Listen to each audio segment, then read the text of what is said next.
धारावाहिकं गीताप्रश्नोत्तरम् एकादशोऽध्यायः। लेखकः श्रीनारदोपाध्यायः। अर्जुन उवाच। हे केशव, समस्तानां प्राणिनाम् उत्पत्तिः स्थितिः प्रलयः इत्यादि विषये भवतः मया सम्यक् श्रुतम्। एवञ्च भवतः अविनाशी माहात्म्यमपि मया यथामति ज्ञातम्। यतोहि केवलं मम अनुकम्पार्थमेव भवता एतत् सर्वं मत् उद्देश्य कथितमासीत्, येन च मे मोहः अपि किञ्चित् शैथिल्यं गतम् अस्ति इति आत्मनि अनुभवामि। श्रीकृष्ण उवाच। अस्तु अर्जुन, त्वं मत्तः इतोपि किम् इच्छसि अधुना? हे पुरुषोत्तम, त्वं मत्प्रति यद्यद् वदन् असि, स्वकीये स्वरूपविषये च यत् कथयन् असि, तत्तु यथार्थम् एव। इदानीम् अहं भवतः तत् परमैश्वर्यं रूपं द्रष्टुमिच्छामि, यस्य एकांशे अनन्तकोटिब्रह्माण्डानि विद्यमानानि व्याप्तानि च सन्ति। यदि अहं भवतः तत्स्वरूपं द्रष्टुं योग्योऽस्मि इति त्वं मन्यसे, तर्हि तत् अविनाशी स्वरूपं मत्प्रति दर्शय। हे पार्थ, अहं न केवलम् एकस्मिन्नेव रूपे तिष्ठामि, अपि तु मम नानाविधानि नानावर्णयुतानि विविधानि आकारप्रकाराणि च अनेकधा शतशः सहस्रशः दिव्यानि रूपाणि सन्ति। तानि दर्शयामि, पश्य। इतोपि किं पश्यामि भगवन्? पार्थ, त्वम् आदित्यान्, वसून्, रुद्रान्, अश्विनीकुमारौ, मरुद्गणान् च पश्य। यानि यानि रूपाणि त्वया अदृष्टपूर्वाणि स्युः, तानि सर्वाणि आश्चर्यजनकानि अनेकानि रूपाणि अपि पश्य।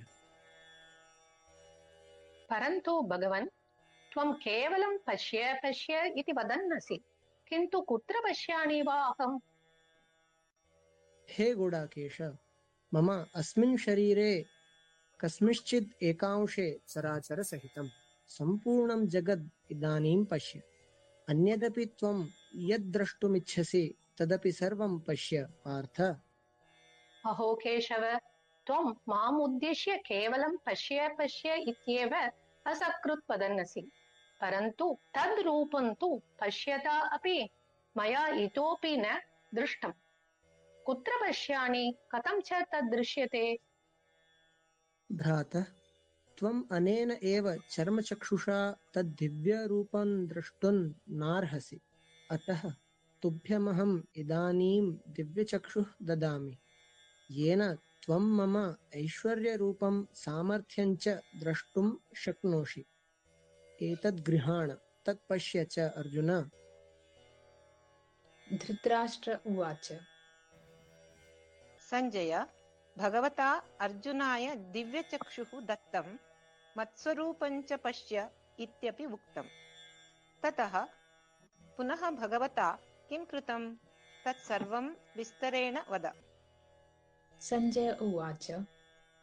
आम् राजन्, एवम् उक्त्वा महायोगेश्वरः कृष्णः अर्जुनाय स्वकीयं परमैश्वरं रूपम् अदर्शयत्। तत् कीदृक् रूपम् अदर्शयत् सञ्जय?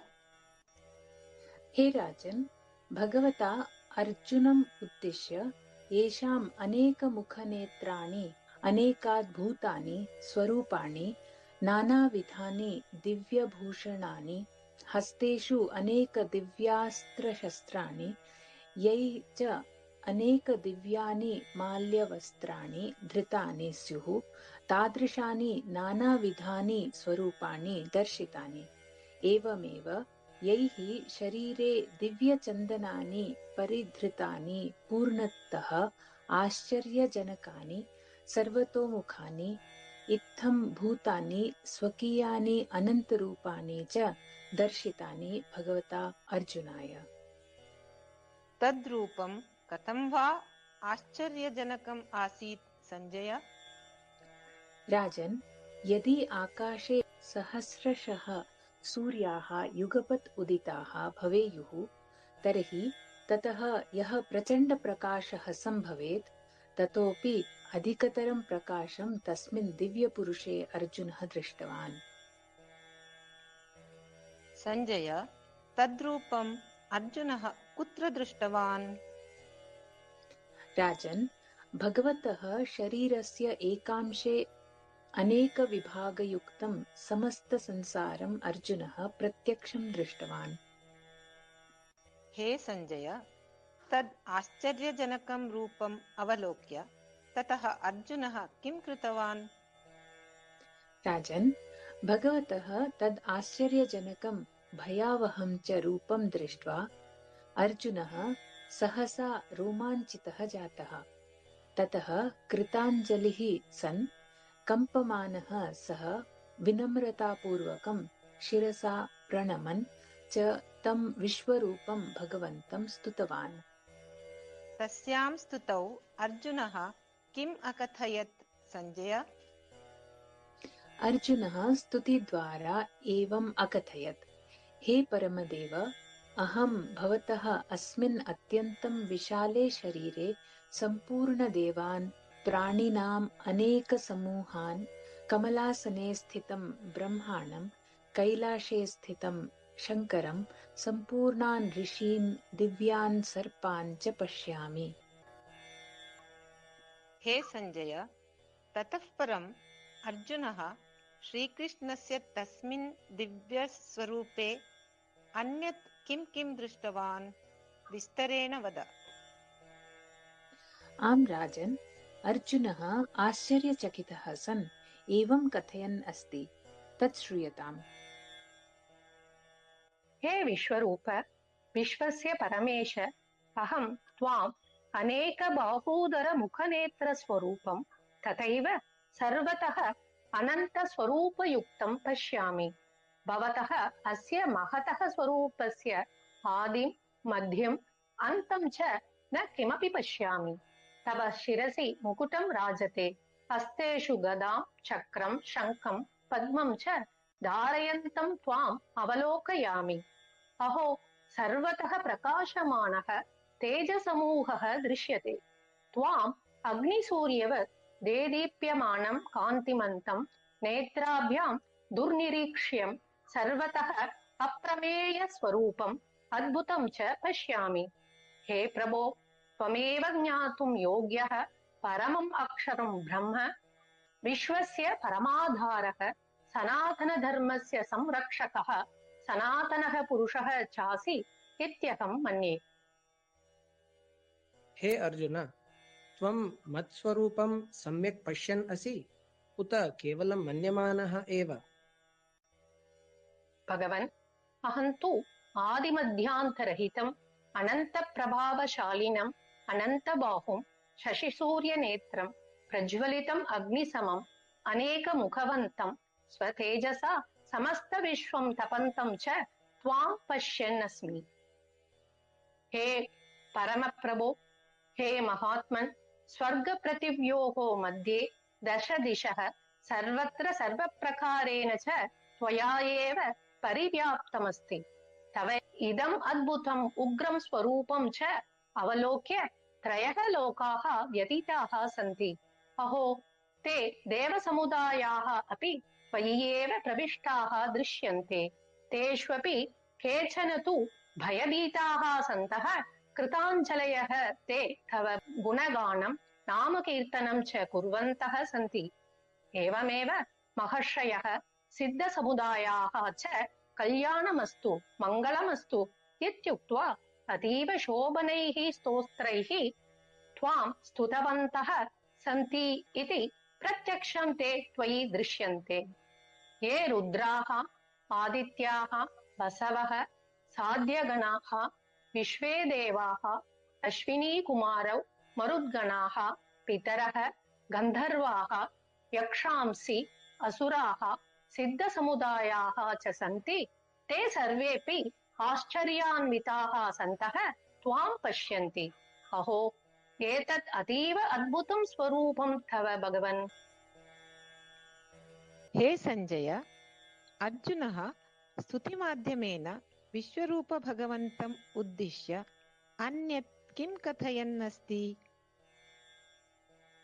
आम् राजन्, अवश्यमेव अर्जुनस्य उक्तिं श्रुत्वा अहं तत्सर्वं यथावत् भवते श्रावयामि। ततः अर्जुनः एवमुक्तवान्। हे परमात्मन्, तव अनेकमुखनेत्रम् अनेकबाहूरुपादं बहूदरं बहुविकरालदंष्ट्रम् इत्थं भूतं महद्रूपं वीक्ष्य सर्वे प्राणिनः भयभीताः सन्ति, तथैव अहमपि। हे परमेश्वर, तव अनेकं प्रदीप्तवर्णम् आकाशस्पर्शिनं व्याप्तमुखं प्रदीप्तविशालनेत्रं देदीप्यमानं च त्वाम् अवलोक्य अन्तःकरणतः हि व्यतीतोऽहं धैर्यं शान्तिं च न प्राप्नोमि। प्रलयकालः आगतः किमितिवत् भवतः प्रदीप्ताग्निसन्निभानि विकरालदंष्ट्राभिः भयानकानि मुखानि वीक्ष्य अहं दिशोऽपि विस्मृतवान्, न च शर्म हि लभे। अतः हे देवदेव, हे जगत्पते, त्वं प्रसन्नः भव। अहो भीष्मः, द्रोणः, कर्णः च स्वपक्षीयैः प्रमुखयुद्धवीरैः सह त्वामेव प्रविशन्तः सन्ति इति पश्यामि। एवमेव नृपगणैः सह सर्वे धृतराष्ट्रपुत्राः दुर्योधनादयः अपि विकरालदंष्ट्राभिः तव भयानकमुखानि त्वरया प्रविशन्ति। तेषु केचन तु तव दशनान्तरेषु चूर्णीभूत्वा शिरोहीनाः हि अवलोक्यन्ते। नदीनां जलप्रवाहाः यथा समुद्राभिमुखं कूर्दन्ते, तथैव नरलोकेषु स्थिताः एते वीराः भीष्मद्रोणादयः भवतः अभिविज्वलन्ति मुखानि प्रति धामन्ति प्रविशन्ति चेति दृश्यते। यथा पतङ्गाः मोहवशतः वेगेन प्रदीप्ताग्निं प्रविश्य स्वतः नश्यन्ति, तथैव दुर्योधनादयः सर्वे मोहवशतः स्वनाशाय भवतः मुखानि सवेगं प्रविशन्ति। त्वमपि प्रज्वलितैः मुखैः तान् सर्वान् भक्षयन् सर्वतः लेलिह्यसे इति पश्यामि। हे प्रभो, तव च उग्रप्रकाशः सर्वं जगत् परिव्याप्तं सत् सर्वं प्रतपति। हे परमदेव, नमस्तुभ्यं। हे प्रभो, प्रसन्नो भव। त्वम् उग्ररूपधारी वस्तुतः कोऽसि? तत्त्वतः त्वां ज्ञातुम् इच्छामि, कृपया कथय। अर्जुन, एतान् सर्वलोकान् समाहर्तुम् उद्यतोऽहं महाकालोऽस्मि। अहो भगवन्, अहं तु एतत् अत्यन्तम् उग्ररूपम् अवलोक्य नितरां भीतिग्रस्तोऽस्मि। किमर्थं वा अत्र आगतोऽसि प्रभो? इदानीं तु सर्वलोकान् समाहर्तुमेव अत्र आगतोऽस्मि अर्जुन। एवञ्च अत्र कोऽपि नावशिष्यते किं भगवन्? भारत, तव प्रतिपक्षीयाः यावन्तः योद्धारः सन्ति ते सर्वे त्वयि अयुध्यमाने अपि न भविष्यन्ति, यतोहि पूर्वमेव एते सर्वे मया हताः स्युः। अतस्त्वं मोहभयादिकं विसृज्य युद्धाय उत्तिष्ठ। अनेन त्वं यशः प्राप्नुहि, शत्रून् विजित्य धनधान्यसम्पन्नं सुखप्रदं राज्यं लभस्व। भगवन्, तर्हि मत्कृते युद्धस्य का आवश्यकता? हे सव्यसाचिन्, त्वं केवलं निमित्तमात्रं भव, अलं चिन्तय। परन्तु भगवन्, भीष्मद्रोणादीन् वीरान् कथं वा अहं जेतुं शक्नुयाम्? अहो मोहव्याकुल अर्जुन, मया किञ्चित् पूर्वं हि उक्तं ननु। भीष्मः, द्रोणः, जयद्रथः, कर्णः तथा अन्येऽपि यावन्तः शूरवीराः सन्ति ते सर्वे पूर्वमेव मया हताः एव। अहं यान् हतवान् तान् एव त्वं जहि। भीतिः मास्तु तव, युद्धं कुरु। युद्धे त्वं सर्वान् शत्रून् जेतुं सक्षमः भविष्यसि। अहो, कृष्णस्तु अर्जुनं चित्तमेव वारं वारम् उत्साहयन् अस्ति। तर्हि युद्धम् अवश्यं भविष्यति इति मन्ये। ततः किम् अभूत् सञ्जय? राजन्, भगवतः श्रीकृष्णस्य एतादृशानि वचनानि श्रुत्वा भयभीतः अर्जुनः कृताञ्जलिः सन् अतीव भीतः गद्गदवचनेन भगवन्तं प्रणम्य भूयः स्तुवन् च एवं कथितवान्। कृपया श्रूयताम्। हे भगवन्, हे अन्तर्यामि, तव नामानुकीर्तनं कुर्वत् जगद्हितम् अत्यन्तम् हर्षितं भवति, परमम् अनुरागं च प्राप्नोति। तव तेन नामगुणकीर्तनेन भीताः राक्षसाः दशसु दिक्षु पलायन्ते, सिद्धगणाः त्वां नमस्कुर्वन्ति। एतत्तु सर्वं समुचितमेव स्यात्। किञ्चित् पूर्वम् एतत् सर्वम् उचितमेव इत्युक्तं त्वया नु तत् कथम् अर्जुन? यतो हि भगवन्, त्वम् अनन्तः सकलदेवानाम् अधिपतिः, अखिलजगतः मूलाधारः च असि। त्वमेव अक्षरस्वरूपः, सदसच्च तत्परमपि यत्किञ्चित् स्यात् तत्सर्वं त्वमेव असि। हे परमेश्वर, त्वं गुरूणामपि गुरुः, अन्यत् किं ब्रह्मणोऽपि जनयिता असि। एतादृशं त्वां सिद्धसमुदायाः समस्तदेवाः च कथं वा न नमस्कुर्युः? भगवन्, त्वमेव आदिदेवः, पुराणपुरुषोत्तमः च असि। एवम् अस्य सम्पूर्णसंसारस्य परमाधारः त्वमेव असि। त्वत् अतिरिच्य नान्यः कोऽपि परमपुरुषः स्यात् लोके। त्वमेव सर्वस्य ज्ञाता असि, सर्वेषां ज्ञेयः अपि त्वमेव असि। एवमेव त्वमेव सर्वस्य प्राप्तव्यं स्थानम् असि। हे अनन्तरूप परमात्मन्, त्वया हि सर्वमिदं जगत् परिव्याप्तम् अस्ति। हे प्रभो, त्वमेव वायुः, यमराजः, अग्निः, वरुणः, चन्द्रमाः, प्रजापतिः, ब्रह्मणोऽपि पिता, अर्थात् पितामहः च असि। अतः तुभ्यं सहस्रवारं मत्पक्षतः नमो नमः, पुनरपि वारं वारं नमो नमः। हे विश्वाधार भगवन्, तव पुरतः, पृष्ठतः, वामतः, दक्षिणतः, सर्वतः च मे नमो नमः। हे अनन्तवीर्य, त्वम् अनन्तविक्रमः असि। त्वं सर्वं समाप्नोषि, अतः त्वमेव सर्वम् असि प्रभो।